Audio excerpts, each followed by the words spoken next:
Hi friends, Frank Udverhilly here. Question. Say something that you probably have never heard. Do you know that you don't have to struggle? Maybe you don't even have to sacrifice to get what you want? You know, hundreds to thousands of years ago, we've have all these documented cases where people were sacrificed and animals were sacrificed and all these things to appease the gods. Well, we in today's society, we sacrifice our happiness so that way we can be part of something. We sacrifice our morals or values so we can be around or included in something. It's kind of the same, right? But the struggle part, I was talking with somebody the other day who said that they had to do a job that they didn't like. They had to struggle through this job for many years in order to be able to afford things, to pay their bills. And it withered away at their soul, quote their words. It took away their freedom, it took away their youth. So this sacrificing again, this struggling lifestyle, resulted in them being of the age to where they can no longer enjoy their own world. They have to enjoy it through the eyes of their grandchildren. Well, I don't get that. That really doesn't make any sense. Why would you want to struggle your whole life to survive? Why wouldn't you want to learn how to thrive? Or better yet, why wouldn't you want to change your environment, change your thoughts, change your thinking? Oh, could it be because when we have issue, when we have pains, when we have labels installed upon us, that becomes our identity? Even if we don't feel it to be true, it becomes our identity. So now we can understand it. We are broken.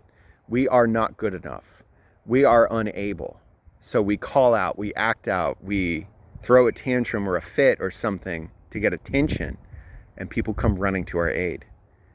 You know, sometimes celebrating success for people is difficult because pain causes empathy, causes the feeling of connection when people come together and talk about difficulties.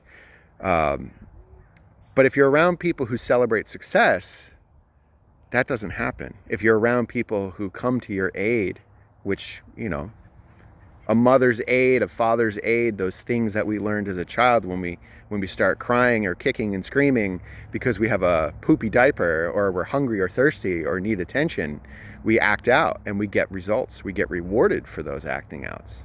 Well, fast forward 20, 30, 40 years later, if we still act out, we will find people who give us results. That's codependency. But if we act out within ourselves to get results within ourselves, to improve upon where we were yesterday, well, then we're unstoppable. Then we're empowered. We're living at cause of our life instead of at the effect of other people's lives. So friends, I invite you to ask yourself, what are you sacrificing? Why are you still struggling? What's the purpose of you labeling yourself with the identity of pain, of anger, of fears, of worries, of doubts, of shames, of guilt? And consult somebody, consult a friend, sit in meditation, prayer, or journal and find out the answers. Change your life, change your thinking, become the person you've always wanted to be, become the person you deserve to be, and start living the life that you dream of. It's just that easy. Take care.